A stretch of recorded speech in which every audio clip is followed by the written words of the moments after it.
కింద వాళ్ళ power house left bank వాళ్ళ దగ్గర వాళ్ళ ఏరియాలో ఉంది. వాళ్ళు పవర్ హౌస్ వాళ్ళు పవర్ జనరేట్ చేయడం కోసం అత్యధిక ప్రాధాన్యత ఇస్తూ రాయలసీమ ప్రాంతంలో ఏమైతే ఏముందిలే, ఇంకో ప్రాంతంలో ఏమైతే ఏమవుతుందిలే అని అత్యంత ప్రాధాన్యత ఇస్తూ వాళ్ళు పవర్ హౌస్ ద్వారా ఇష్టం వచ్చినట్టుగా నీళ్ళు 4 టీఎంసీలు నీళ్ళు రోజు కిందికి డ్యామును ఖాళీ చేస్తూ ఉన్న పరిస్థితి మనం అడ్డుకోలేని పరిస్థితి. అటు నాగార్జున సాగర్ లెఫ్ట్ బ్యాంక్లో పవర్ హౌస్ కింద లెఫ్ట్ బ్యాంక్ ఆపరేషన్స్ మొత్తం వారి చేతుల్లోనే ఉన్నాయి. కింద కూడా left bank operations, left bank power house Nagarjuna సాగర్లో అవి కూడా వాళ్ళ చేతుల్లోనే ఉన్నాయి. అంతెందుకు మొన్నటిదాకా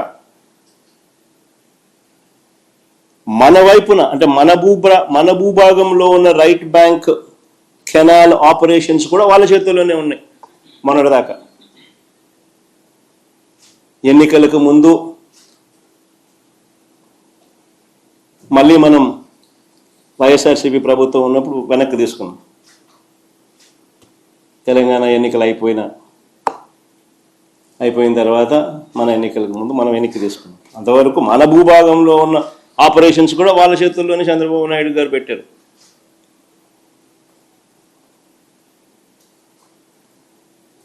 నాగార్జున సాగర్ కిందున్న పులిచింతల ప్రాజెక్టు, దాంట్లో లెఫ్ట్ బ్యాంక్ పవర్ హౌస్, అది కూడా వాళ్ళ చేతుల్లోనే ఉంది.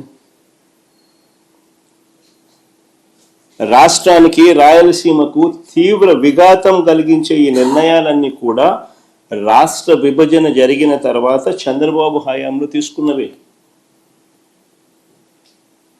ఇవన్నీ కూడా నిర్ణయాలు.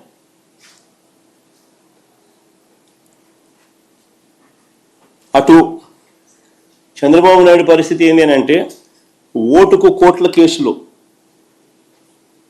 ఆడియో వీడియోలతో అడ్డంగా దొరికిపోయిన చంద్రబాబు నాయుడు గారు నోరు మెదపలేని పరిస్థితి, నోరు మెదపని పరిస్థితి. కానీ అప్పట్లోనే మన రాష్ట్ర హక్కుల కోసం ప్రతిపక్ష నేతగా నేను అప్పట్లోనే కర్నూలులో జలదీక్ష కూడా చేశాను. చంద్రబాబు గారి మౌనం వల్ల శ్రీశైలం ఎగువ భాగంలో తెలంగాణ చేపట్టిన లిఫ్ట్ ప్రాజెక్టులు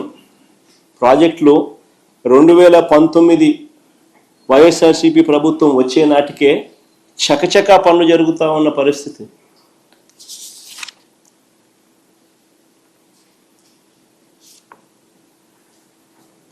తెలంగాణ ప్రభుత్వం చేపట్టిన కల్వకుర్తి ఎక్స్పాన్షన్ అయితేనేమి, ఎస్ఎల్బిసి ఎక్స్పాన్షన్ అయితేనేమి, పాలమూరు రంగారెడ్డి దిండి ఎత్తిపోతల ప్రాజెక్ట్ అయితేనేమి, వీటికి ఏదానికి కూడా పర్యావరణ అనుమతులు లేవు.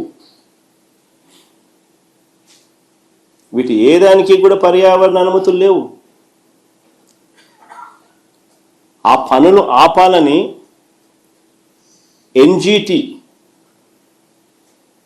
2021 అక్టోబర్లో మా ప్రభుత్వం ఉన్నప్పుడు ఆ పనులు ఆపాలని ఎన్జిటి 2021 అక్టోబర్లో ఆదేశాలు ఇచ్చినా కూడా వాటిని పట్టించుకునే పరిస్థితి లేదు.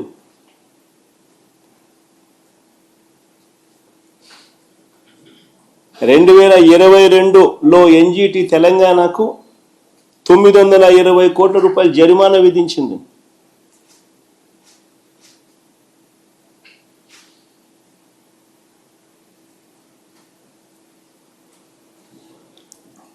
ఆలోచన చేయమని అడుగుతా ఉన్నా, పరిస్థితి ఏమిటి అన్నది.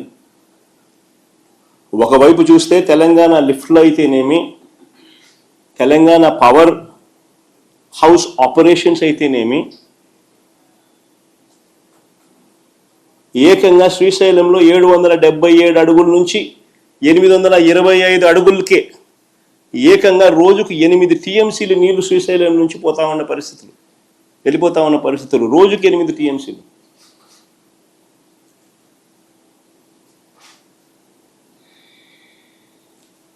ఆంధ్ర రాష్ట్ర పరిస్థితి చూస్తే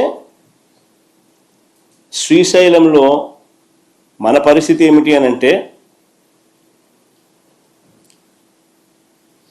ఫుల్ రిజర్వాయర్ లెవెల్ 881 అడుగులు అయితే 885 అడుగులు ఫుల్ రిజర్వాయర్ లెవెల్ అయితే ఆంధ్ర రాష్ట్ర పరిస్థితి ఏంటంటే 834 అడుగుల్లో మల్యాల దగ్గర ఒక చిన్న లిఫ్ట్ 0.33 టీఎంసీ, 0.3 టీఎంసీ. ఇంకొక చిన్న లిఫ్ట్ 795 అడుగుల్లో ముచ్చుమర్రి దగ్గర ఇంకొక 0.33 టీఎంసీ. అంతే మన కెపాసిటీ. అక్కడ 8 టీఎంసీలు, ఇక్కడ మన కెపాసిటీ 0.6 టీఎంసీ కెపాసిటీ. అది కూడా 834, 795. 834లో 0.3 టీఎంసీ, 795లో 0.33 టీఎంసీ. ఇది మన capacity. Srisailam reservoir level full reservoir level 885. పోతిరెడ్డిపాడులో నుంచి డిజైన్ డిశ్చార్జ్ మేరకు నీళ్లు బయటికి రావాలి అని అంటే 881 అడుగులు ఉండాలి. నేను అడుగుతా ఉన్నా, మరి రోజుకు 8 టీఎంసీలు 777 నుంచి 825 అడుగులకే రోజుకి 8 టీఎంసీలు నీళ్లు శ్రీశైలం నుంచి ఖాళీ అవుతా ఉంటే ఎప్పుడు 881 అడుగులు వస్తుంది? ఎప్పుడు శ్రీశైలం నిండుతుంది? ఎప్పుడు నీళ్ళు వస్తాయి? ఎన్ని రోజులు వస్తాయి? మరి కిందున్న రాయలసీమ అయితేనేమి, నెల్లూరు అయితేనేమి, ఈ ప్రాంతాల పరిస్థితి ఏమిటి? ఇప్పుడున్న చంద్రబాబు నాయుడు అనే వ్యక్తి ముఖ్యమంత్రిగా ఉన్నాడు, చిత్తూరు జిల్లాలోనే పుట్టినాడు. కనీసం ఏ రోజన్నా ఆలోచన చేసినాడా పరిస్థితి ఏమిటి అని?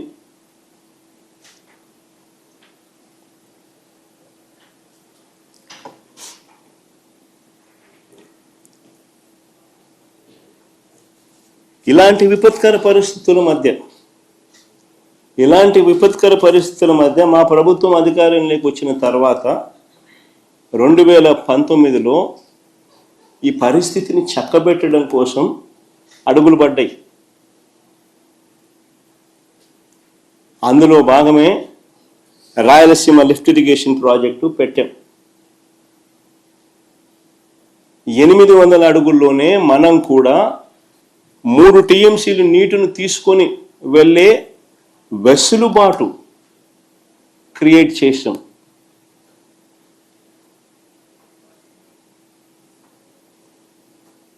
మనం కూడా 800 అడుగుల్లో 3 టీఎంసీల రోజుకు 3 టీఎంసీల కెపాసిటీ నీటిని తీసుకెళ్లే వెసులుబాటును మనం కూడా రాయలసీమ లిఫ్ట్ ద్వారా క్రియేట్ చేసే కార్యక్రమానికి శ్రీకారం చుట్టాం. దాదాపుగా 1000 కోట్లు ఖర్చు పెట్టి